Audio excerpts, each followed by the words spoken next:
Whittaker is the name on everyone's lips. The former Olympic silver medalist shot to the top of many in the boxing world following his impressive display as a rookie at the coveted games. Despite shocking his opponents once, the trend continued, with Britain using his impressive dancing feat and quick combinations to not only defeat but even mock his opponents. This is the Ben Whittaker, the dancing beast fully unleashed. Lovely lads! Make it Paley! Good lad. Stay on that leader! Although Whittaker was on a dominant path to destroy Khalid Gridia, he admitted that he actually had his eyes firmly locked on the top-billed fight of the evening. However, Whittaker would go on record earlier claiming a victory, even before the fight had happened, which showed that the Brit not only had confidence inside the ring, but would be even more confident outside of it.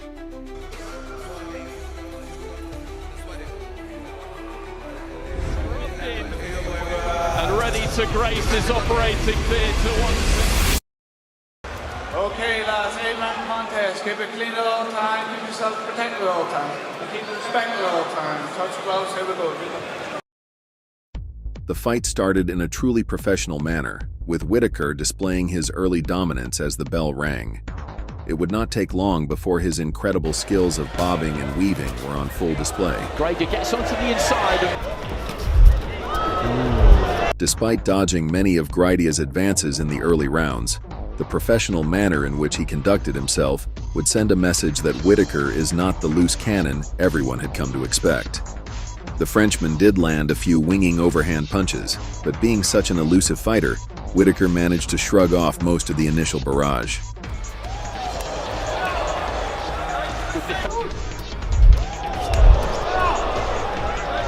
The Brit responded with straight punch combinations, which eventually led to a few uppercuts nearly connecting. About this business here. Nice left hand into the body, and again an extravagant bit of evasion.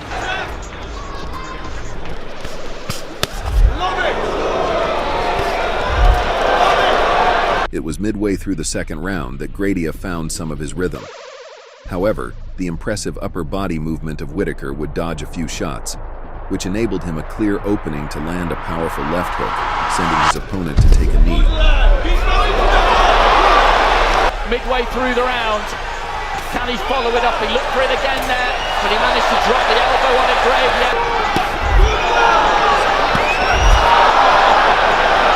The second round continued with Gridia being visibly shaken and virtually none of his punches actually landing through Whittaker's impressive footwork. The weight of punches he did there, double tap up that variety. You get hit with something you're not really braced for, and that's when it makes the impact.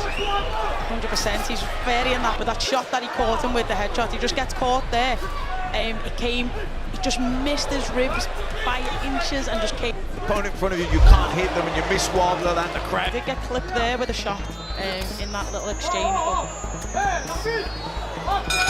Looks to finish on the left. The third round was simply another dodge fest, with Whittaker continuing his trend of weaving, but landing a few powerful straight shots, all of which were followed by the occasional uppercut. Midway through the third round, Gridia was constantly hidden behind his gloves, barely even retaliating to the Brit's strikes. Another uppercut there from Whittaker, but Gridia soaked it up and then came back with a right hand, but he's just been backed up to the ropes and touched there, caught with the combination, Gridia, and Whittaker again. With a bit of a lazy jab, then just slipped and countered it.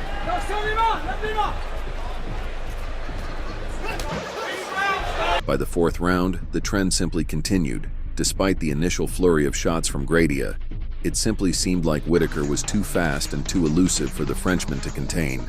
Whittaker would continually dodge, despite being pinned into a corner. This was obviously followed by some showboating to the crowd.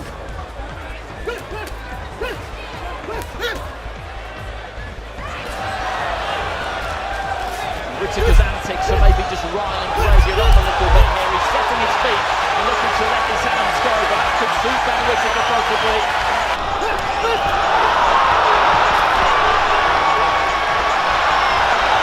His incredible fitness was on true display, dancing around in the fourth round as his opponent simply struggled to even come forward. Whittaker was not only showing off how much he was in control of the fight, but also made his opponent seem like a defeated man.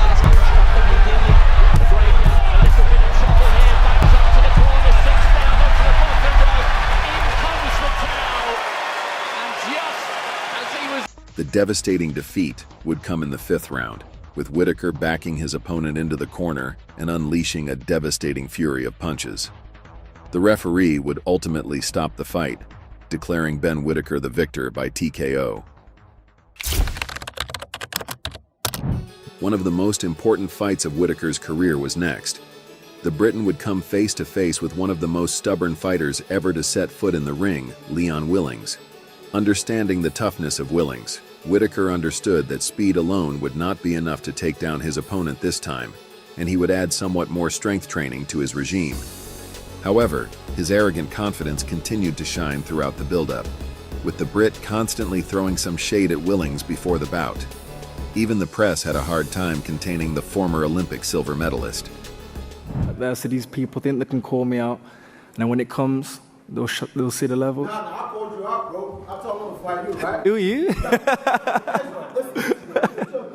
Hey, there's another one, man. They all want me. Of Whittaker. Here's Big Mo.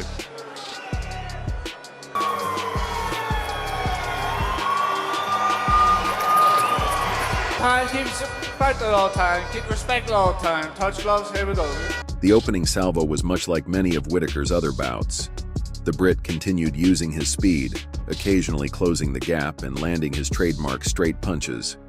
On the other hand, Willings seemed out of sorts, continuing to be intimidated by Whittaker's speed and constantly trekking backward into the ropes. Ben's very busy with his jab. He's thrown about 1,000 shots already.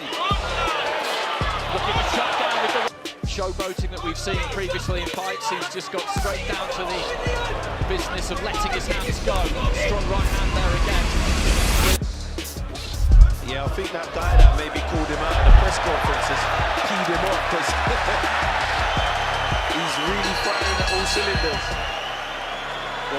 There was absolutely no denying that Whittaker had won the first round, with Willings barely landing a punch and some more showboating for the fans to lap up. The crowd erupted once Whittaker began dancing at the end of round 1. Round 2 and round 3 followed a similar pattern to the first one. Despite a few flurries from Willings, he was never really able to gain any real forward momentum. Dangerous because he throws it in a quite unorthodox manner. Good right hands here though for Whittaker as he throws. Didn't win the round, but was definitely had a better round.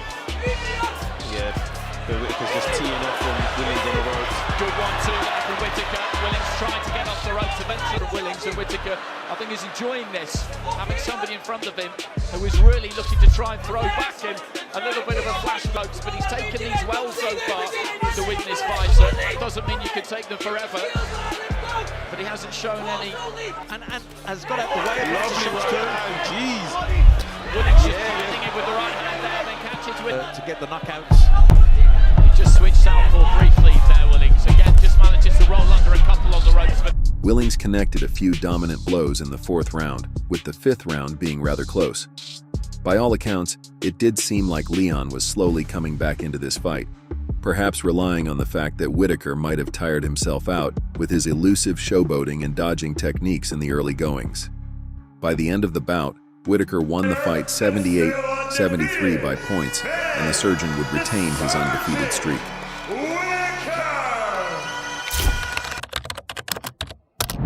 In one of the most dominant displays Whittaker had ever seen, the Brit clashed with Ezra Arenyaka, who seemed to have him completely figured out. In fact, this would become a subplot in his career, often marred by the controversy of what the bout had in store for fans. From the first moment the two had met at the weigh-in, the tension was palpable, and excitement for this bout was certainly at an all-time high. I think that's probably the answer here. But it would be one of the most dominant displays of technical boxing that Whittaker had ever shown. The 10-round bout, which was set for Selhurst Park, would show what happened when Whittaker met someone just as cocky and arrogant as himself. The first round was nothing to write home about, with Whittaker landing a few punches, but Ezra defending for the most part.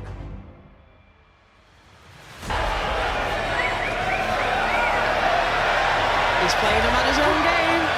Here we go. And that is good to see. Don't stand in the rope. Don't stand in the rope.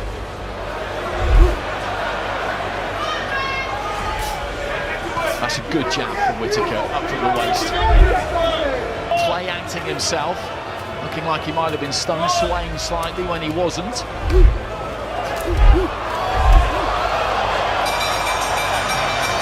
Throughout the middle rounds, you could see a visibly frustrated Ezra, realizing that none of his punches could even come close to hitting Whittaker. It was only in round 6 that Whittaker could land a sudden flurry of punches. However, the unthinkable happened at the end of round 6. As the bell rang, Whittaker once again became cocky, choosing to walk his opponent back to his corner. Ezra responded with a feint headbutt, which was purely done out of visible frustration for his opponent. So he goes to walk him back to the corner, and Whittaker, well, to use old-fashioned parlance, he's combination. By round 7, everyone could see Ezra being extremely frustrated and barely even fighting. Whether he was shaken up by the earlier rounds or simply had a hard time hitting his opponent is for you to decide. And I think he's correct there, the referee, to make that deduction.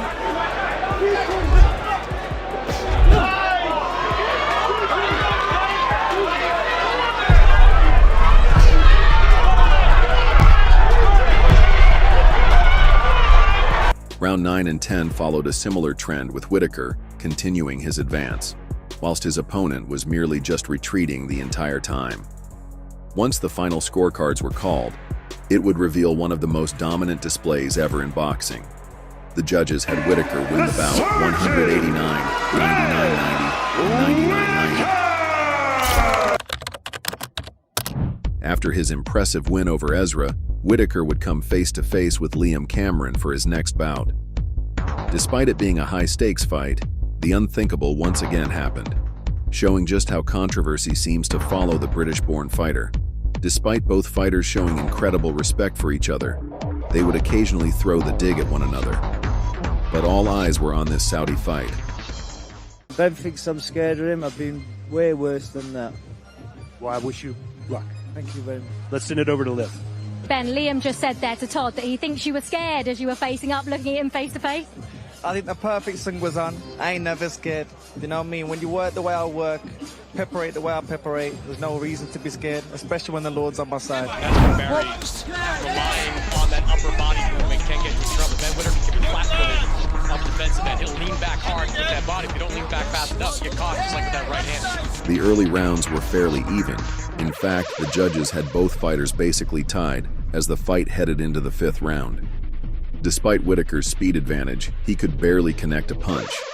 Cameron had a staunch defense, which proved pivotal to Whittaker's dancing feet. He has a flow and a rhythm to his when he showboating. Robert's got the stronger punches also from Cameron. But the fight would come to a sudden and abrupt end in the 5th round. After clenching Whittaker and driving him into the ropes, the two took a tumble to the outside. This would inadvertently injure Whittaker, and the fight would ultimately end in a split decision draw. Much slower fighter. Whoa. And wait a minute! Both guys seem to be injured here. Right leg or ankle of Ben Whittaker. You can see his right leg there. Keep an eye on it. Maybe when the security guard ran in? By the end of it all, Whittaker's undefeated record remained intact, setting him up for an impressive 2025 to come. But what do you think of his fancy feet and unique boxing style? Let us know in the comments below.